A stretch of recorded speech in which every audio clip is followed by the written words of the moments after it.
This segment of Inside Out is brought to you by Luke Rankin, Rankin & Rankin Law Firm. Experience you can trust.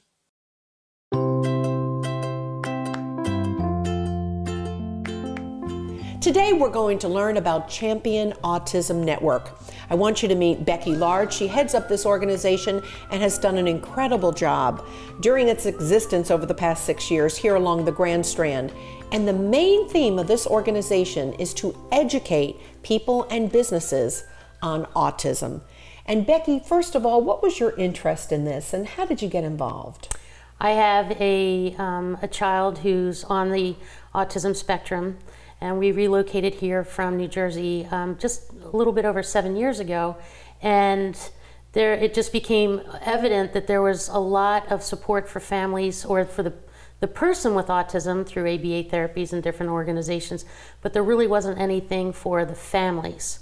And autism is challenging, and when you want to leave the house, the person with autism often becomes uncomfortable and anxious, and when they leave the home, they might become overstimulated from sights, sounds, and smells, and have a tantrum or a meltdown. And when that happens, you know, you're met with a lot of criticism and judgment. Your child is evil and uncontrollable, or you're a horrible parent, when actually we're a family in crisis. So when you're met with that kind of judgment, you just opt not to leave the house.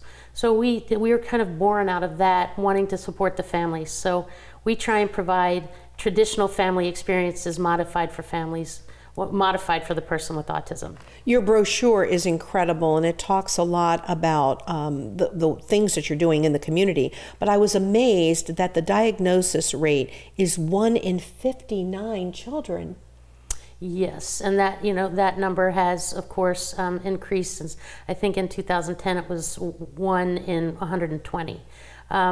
You know, the diagnosis is on the rise. A lot of that, maybe not a lot of it, but some of it is attributed to the changes in the diagnostic criteria that happened a couple of years ago, but certainly it is on the rise. Some of the wonderful things that you've done in the community, I want you to brag on that for me, because I know you've been to the aquarium, you've worked with movies, and what is it that you're actually doing with these businesses in the community? Well, you know, we walk through with the businesses and we talk to them about different accommodations that would help our people with autism. You know, bringing up the lights, like the aquarium, for instance, bringing up the house lights where we can, and the different exhibits that we're able to do that, turning off the music, having it the visits at a time when there aren't a lot of people there, or even having it before the venue opens. It just kind of depends on the different business. We try and really be sensitive to what they can handle operationally and what accommodations they're willing to make for us, because in our minds anything is better than nothing, and just having the opportunity to get out and play is wonderful, and we're so grateful for the support that we've received. You've gone into many hotels too, Becky, and educated employees in these hotels so that they better understand autism. And you told me something really neat about love. Yes, well, that's one of our main messages, is of course to reduce judgment and criticism so our families have the courage to leave the house. And it's really not hard. You just have to lead with love. And, you know, instead of being critical, just think, you know, this is a family who needs help, and a kind smile or maybe an offer of help, rather than any kind of horrible comment you could make. So on your website for Champion Autism Network, you're also able to share with people throughout the country who might want to come here to Myrtle Beach on vacation some of the places that have worked with you, who are better equipped to deal with a child who has autism. We have created a program, it's called the CAN Card program, and where, you know, when we first started this initiative, restaurants really, and venues wanted to know, how would we know if there was somebody with autism on premise? So we created this CAN Card, and people can contact us, we can mail it to them, they can pick them up at different places in the area. And a participating business offers a service or a discount. Johnny D's, for example, offers a 10% discount when you present the card, and also if they have a wait, you get to the head of the line, because many of our people have comorbidities like ADHD and things, and have a really hard time waiting in line. So anytime we can, you know, eliminate that and reduce stress, it's all good. So the CAN Card program has been really wonderful, and all the participating businesses are on our website. And I know on your website you've also bragged about the town of Surfside Beach.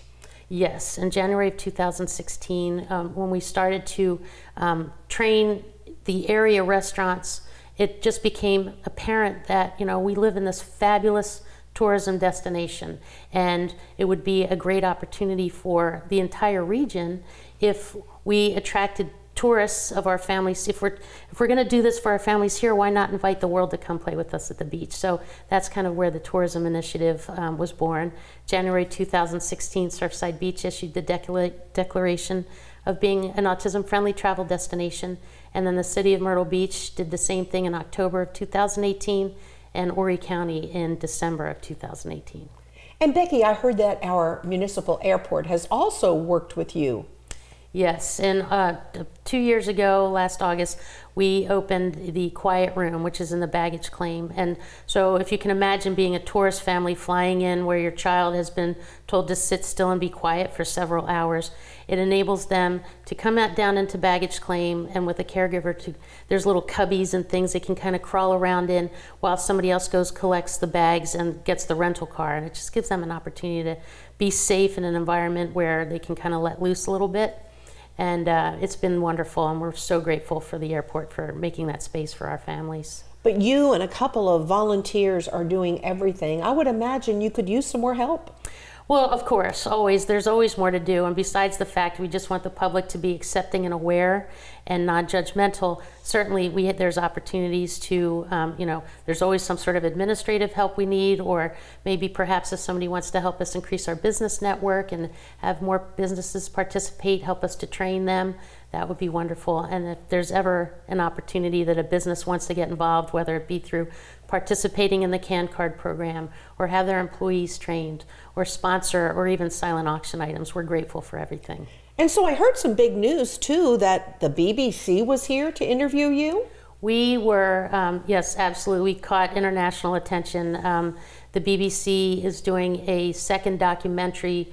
The first one was on a father and son in Wales, and they came to America to document communities that are supporting people with autism and their families. And they came to Surfside Beach and hung out with us for 2 days and followed us around. And so we're really looking forward to having this area highlighted for what we're doing in support of our families. Well, let's face it, we've always been declared, Surfside especially, a family beach. The area is a family beach destination. So Becky, what you're doing I think is really incredible in support of autism as well as in support of the area. Bravo. Thank you. Thank you very much.